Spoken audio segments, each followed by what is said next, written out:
Today on Real Ghost Stories Online, her husband was seriously ill in the hospital, and just minutes before the hospital called to say he had passed away, their old dog suddenly woke his wife from a sound sleep. Welcome to Real Ghost Stories Online. Call in your real ghost story now at 855-853-4802 or write in at realghoststoriesonline.com. You're about to enter the world of the unknown and quite possibly the undead. This is Real Ghost Stories Online. Hey there, thank you very much for listening. And remember, if you have a real ghost story, how much we like to hear them. So call them in 855-853-4802 or write them down at Real Ghost Stories Online.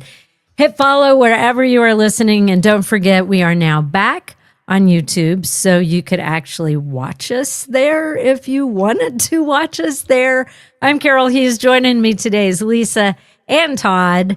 And this is kind of fun because last week when we recorded, we didn't really know each other. We had never officially met in person. Since last week, we have all three met in person. It's weird. And I love you guys even more. I think so too. And it's funny because everybody that was in our circles like, oh my God, Carol's so great. I love Carol. So, so now like our friends are now. They were drinking. They were all drinking. That's true.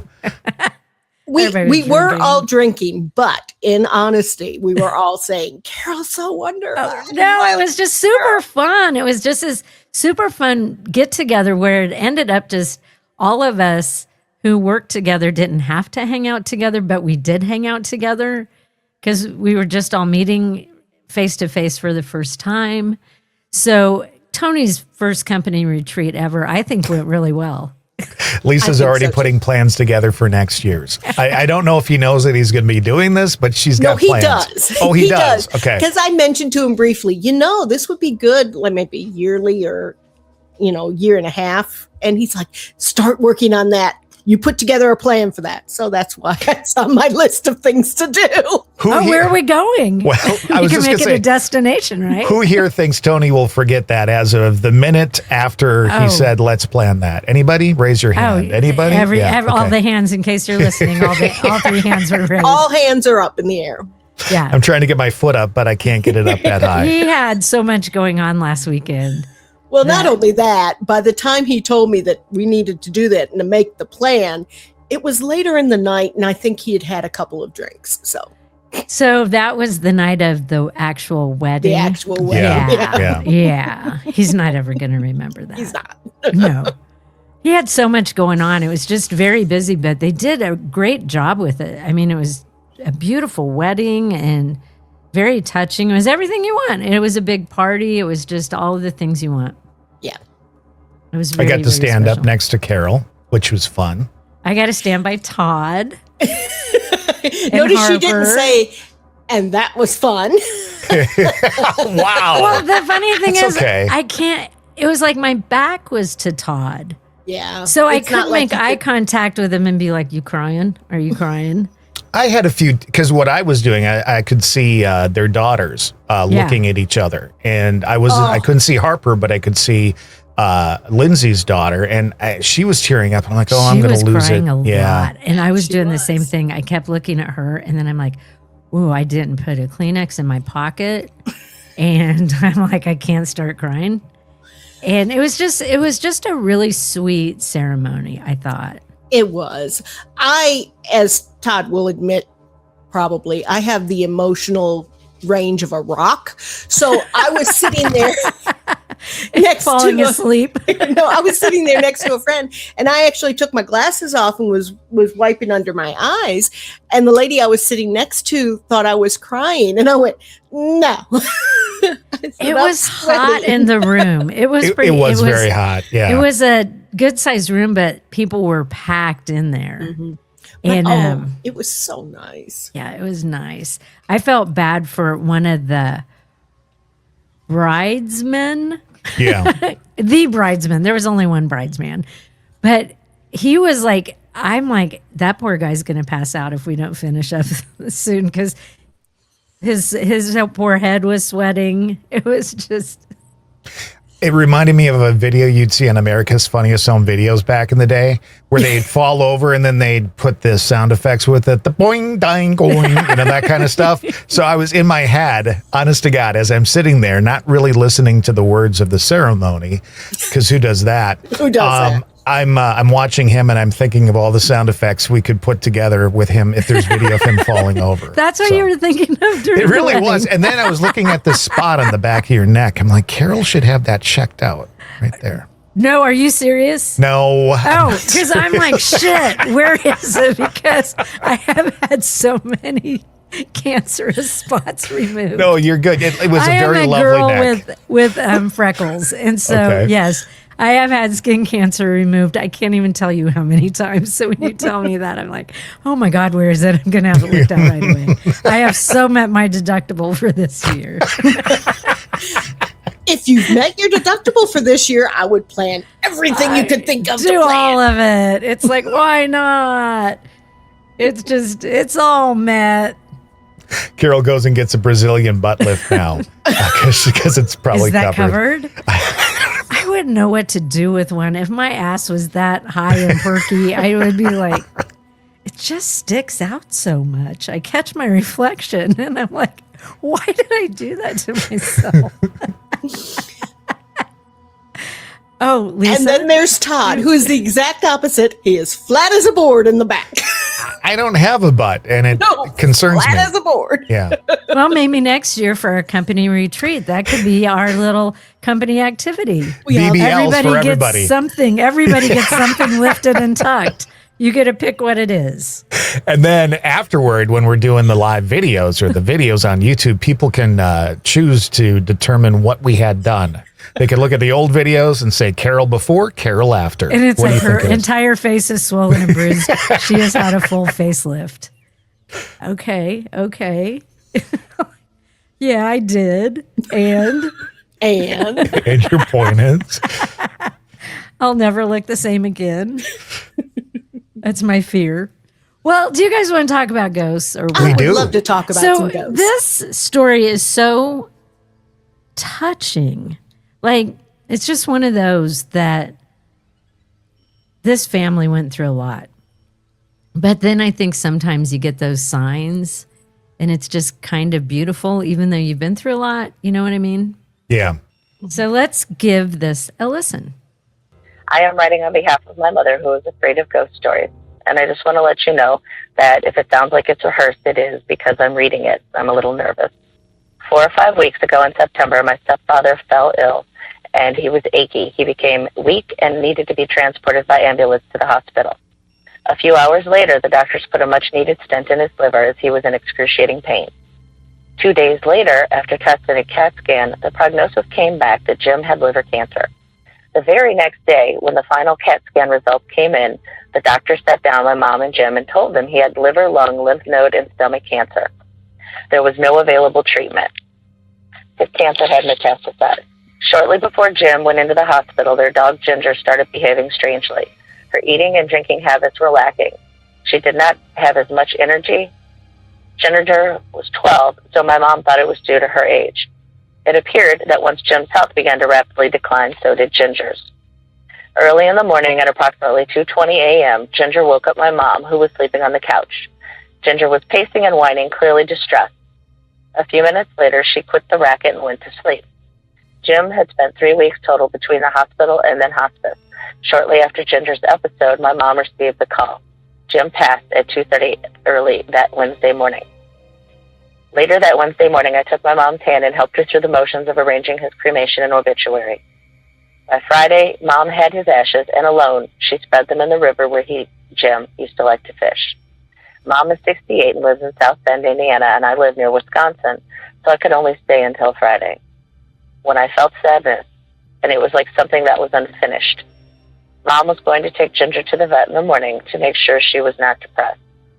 My mother and I parted in tears, a sense of foreboding still lingering. I told Mom I would return in a few days, and guiltily left her there on the steps. Saturday, Mom took Ginger to the vet, and within 30 minutes, the vet told Mom that Ginger had liver failure and that she was completely in pain and needed to be put to sleep. Mom was devastated. With a heavy heart, she told the vet that she wanted to stay with Ginger until the end. Mom bent down on her arthritic knees and hugged Ginger tight, the guilt overwhelming her heart. She looked Ginger in the eyes, told her she loved her. She knew Ginger would soon be in heaven with Jim. Ginger let the staff lead her away, looking back only once into Mom's face as if she knew her pain would soon be gone. My mom shook with tears as she watched the only other companion she ever knew forever walk away. On Saturday night, Mom's sleep was fitful. She tossed and turned, saddened by the loss of her two loves. I received a text from her the next morning, frantically saying that she needed a new dog. She said she normally would wait, but her fear and the quiet was horrible. I searched and found in Craigslist a free dog, same size as Ginger with curly white hair. His name was Skye. Funny thing about Mom, she loves angels. She has them everywhere. I found it to be a little coincidental that the dog was named after the place where the angels reside. Skye is very cool, and he immediately took over Jim's recliner. I again had to leave since I had to return to work in the morning. That night, Mom told me that she woke to the sound of shuffling paws and clicking nails in the kitchen. Ginger used to do this every night. Skye has tags and they jingle. There was no jingle. Mom looked up and saw Skye sleeping in his chair. Then she glanced into the kitchen and saw a light, a soft white light near the sink. She blinked, and it was gone. A few nights later, Mom, who was sleeping a little better due to Skye, had a dream, a very vivid vision. In the dream, Ginger appeared in a halo of light. She trotted over to Mom and began to lick her hand. She then looked directly into Mom's eyes and said goodbye. Then Ginger disappeared. Mom woke up crying, but with relief. She believed that Ginger had come back to say she was not angry with Mom for putting her to sleep. I believe she is right. I think Ginger knew what had to be done and needed to be relieved of the pain. Mom and I think that the love that Mom and Ginger had connected them in life and death. We think Skye was sent by an angel for Mom, and yes, as corny as it sounds, I do believe that all dogs go to heaven, and all the other animals too. Thank you. Thank you for listening. Okay, I probably should have done a little bit bigger of a warning at the beginning. Yeah, of that. maybe just a little bit. Okay, you might need a tissue for this one because it's not Lisa, because she's a rock when it comes to emotions. She's just sweating. Yeah, She's just an emotional rock. I just sweat. That's it. Yeah, it's like I'm not crying. This is just sweat coming from my eyes. It's just so touching. And I saw Todd's face when they found out about Ginger. Mm-hmm. It's just like all of it at once. And like the dad, that reminded me of my dad because that's kind of the way it went down with my dad. Like, oh, and by the way, it's not just pancreatic and stomach cancer. It's 5 other cancers and there's nothing we can do. Yeah. And so that got me. And then when you add a dog into that story, it's so interesting. I do think that sometimes one dog can bring the other dog to you. Because I felt like that with Benji. That it was funny. One day I was walking through my living room. Benji's asleep on the sofa, and I just looked at him and it was like this voice in my head goes, "I brought him to you." It was just like really loud. Like it wasn't external. It was just like a really loud thought in my head that just popped up randomly. And I just stopped and I looked at Benji and I was like, "Buddy, you had to have brought him to me." I just think, and for her to just be like, I can't imagine how quiet her house would have been. She needed a dog. Mm. I gotta tell a quick story, and I know Lisa knows this one, and she's probably thinking Todd's gonna tell this story, but I had Lisa's like, I know this story. I've had 4 dogs in my adult life, and all of them were rescues. So I, didn't know a lot about them. You go down to the shelter and you choose them and you bring them home and whatever. And I had a dog named Winston, a black lab-ish dog. And everything was great. One of the best dogs ever. Just perfect for me. Very low-key. Didn't bark. Didn't get excited about anything. Was just the perfect dog for me. And I'm not, there's nothing about this that I'm exaggerating or making up. One day I'm working in my studio, like right here, and he's got to go out. So I take him out.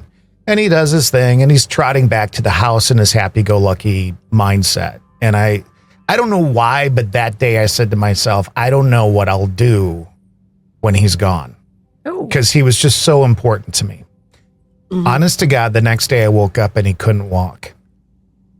And it took him in, and he had cancer and internal bleeding and was not going to make it. So the very next day I lost him. And oh my God. It was just the worst, the very worst. And I think that was like a Thursday. Literally on Saturday, I said to myself, just like this woman did, I need a dog. I know a lot of people will look at that and go, well, you're just replacing a dog with a dog because I needed something in the house. Mm-hmm. And went to the local shelter, saw some mutts, because that's what I was looking for. All of them were, jumping around, going crazy in my face. One of them grabbed my beard with its mouth and was tugging on it. And I'm like, this is not what I need, but whatever. And I said to the person who was with me, I said, let's just go look at the shelter where we found Winston. Just let's go look. If we don't walk out with a dog today, that's fine. But I want to start the search because sometimes it takes a long time to find the right dog. So we go to the shelter and we walk in, and I'm not lying about this, Carol. I walk in and sitting, and all the dogs are jumping around in their cages like they do when you walk through. Except the one cage, there was a black dog sitting on the floor, looking and wagging its tail. Mm-hmm. And it was the same cage that Winston had been in. No. I am not lying to you. I literally broke down just bawling my eyes out. In fact, I'm going to tear up now and like the rock that Lisa is. Wow. And she's just sweating. And Draven came home that day. And I will just tell you that there's some similarities between the two. He's very low key for the most part too. He's got a little bit more energy. But there was no doubt in my mind that Winston had sent him for me in that same cage at that same shelter, right? Sitting, same color, sitting in the same position, just sitting there while all the other dogs are jumping around. Obviously I had to take that dog home. And I have one question. Was he on sale like Winston was? So Winston was on sale. You told Winston was on sale. Yeah. Cause he was older. I don't think Draven was on sale, but gotcha. Yeah. But I really think that the right dog comes to you. Absolutely. And it sounds like she got the right dog. Yep. Mm-hmm. And then she heard her dog, and the whole thing with the light in the kitchen and hearing her dog. That's cool. Then actually. A visitation dream. Yeah. I honestly think our pets can stick around and can visit, Many times I have felt what I call phantom kitties jumping up on the bed and settling in next to me. And there ain't nothing there jumping up on the bed and sitting next to me. But I imagine it's a former cat. Yeah. Because we've talked about that a lot on this show about specifically cats. Mm-hmm. Like that happened a while back in the last few months where my cat jumped up on the bed and I could feel, I didn't know which one it was, but one of them is snuggling in. And I reached down to pet the cat and there's no cat. Right. And I'm like, oh, I know who that cat is. Mm-hmm. Yeah. But I think the same thing does happen with dogs as 100%, well. 100%. Yeah. Dogs are so human-centered in their lives. And I really think that, A, they want to continue looking out for us. And B, they don't want us alone. And for her to go through so much and losing her husband and her dog, which I can't imagine. In days of each other. I cannot imagine. But she didn't. I wonder if she ever had any sort of visitation from her husband, or if the dog kind of took care of all that and she felt like, okay, they're together. And that was what she needed to know. Because I would like to think, you've got to find each other there, Oh. Okay, next time I do a story like that, I'll be like, get a Kleenex. I was going to say, tissue warnings. You. You should have like a little sign that blinks, tissue warning, tissue ding, warning, ding, tissue ding. warning. Todd could have put that up there. I for us. yeah. If I Grab a would have Kleenex known. now. Yeah. It's going to get rough. Well, let's do another story. This is Jesse from Iowa. Just want to share my shadow person story. Last year, my dad was dying of Lou Gehrig's, and it's not a pleasant disease if you know anybody who's had it. Pretty much your muscles slowly deteriorate, your nerves shut down. It gets so bad there's the point you can't even swallow water, blink your eyes. My dad couldn't even close his eyes to sleep. It was pretty bad. So, and my mom was his nurse for pretty much almost over a year, and she's a very gentle soul. She's very sensitive, not like me sensitive, but just a sensitive person. It was really, really hard. I mean, she's a walking angel for going through all the bull crap a nurse has to go through to take care of any dying patient. And I love my mom. Our whole family loves my mom to death for what she did for my dad. We're all kind of living together because our business is based around our house pretty much, and you just can't pick up and move shop. We have all this equipment. Anyway, so we're running this business, and last year was a living hell. Everything was going wrong. So there's a lot of negativity going on in our house. So, you know, I'm sensitive. I kind of draw this stuff in occasionally. And by the way, I did drink quite a bit when we were going through this stuff. Yeah, I know I'm past stories. I probably mentioned I'm a Christian, and that wasn't very smart of me. So please don't think of me as a hypocrite. It was just a really, really tough situation. I wasn't going the right places, you know, but I wasn't getting drunk. Mostly I just needed a drink, or I thought I needed a drink just to kind of calm my nerves and kind of relax a little bit. There's only a handful of times I can think of actually got really intoxicated and I got carried away.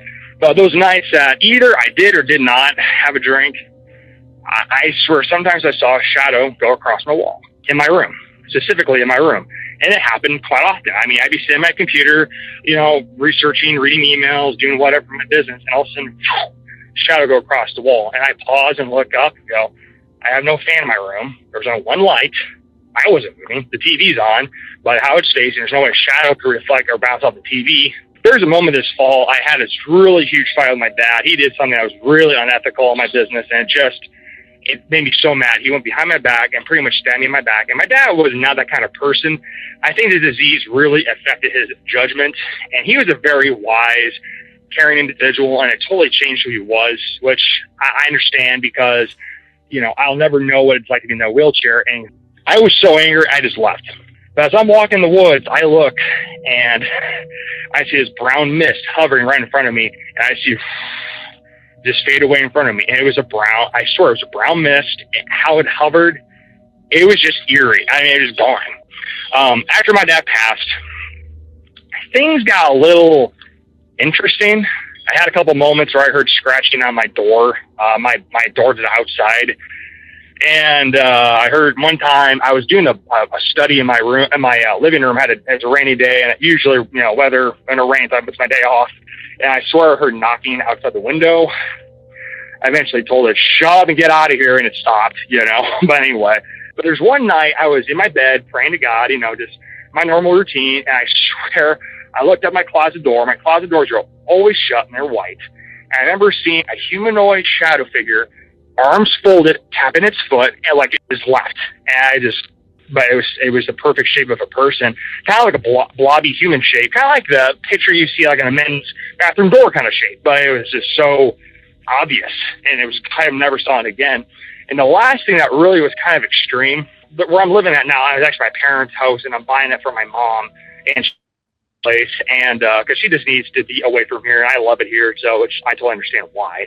And at the time, she had a little Maltese Bichon dog named Gracie, and this dog's favorite spot was on our little armchair on the top, and I would sit on the ottoman in front. So there's one day I'm watching TV, and just, you know, I'm about to go to bed, and all of a sudden I feel my shoulder being pushed on, like a gentle push, like, hey, I'm here.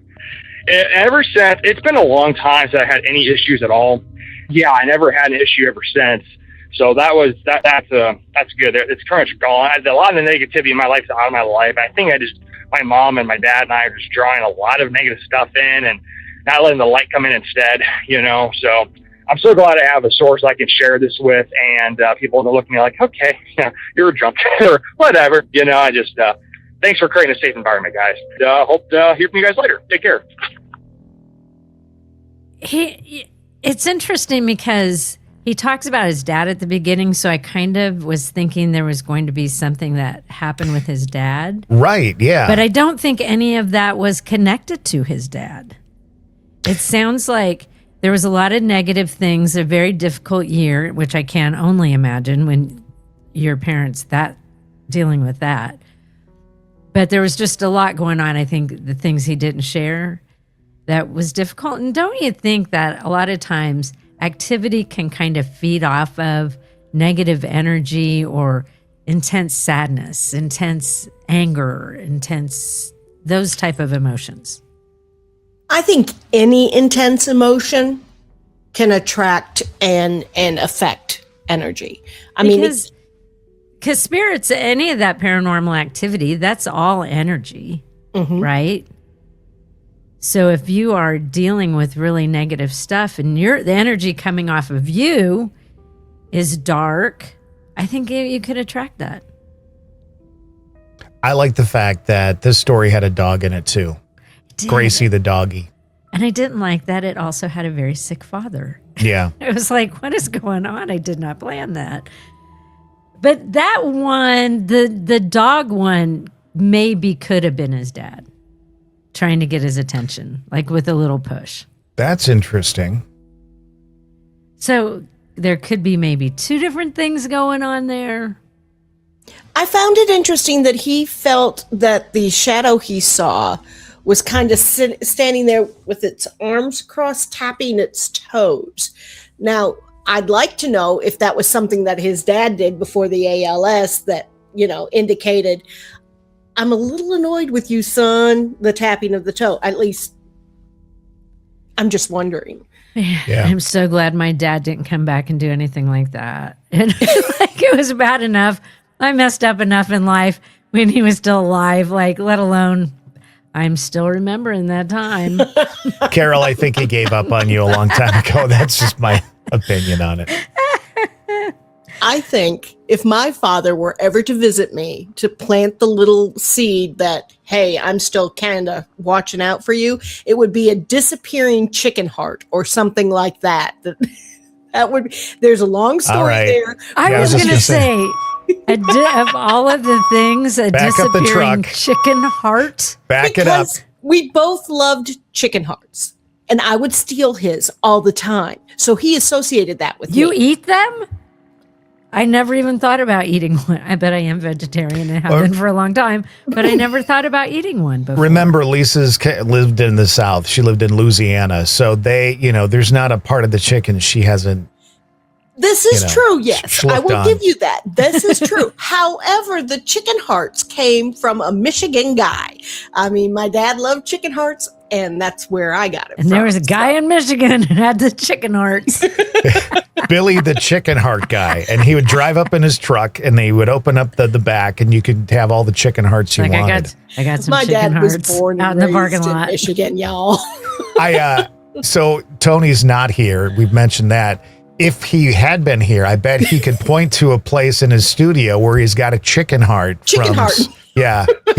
I've got one of those right over here. And then he would go get it. Oh my God, you guys, that's what we should have done when we were at Tony's house. My God, go you're into right. his studio and look at all the shit he's got. I mean, I walked in the studio. I didn't even think about looking around.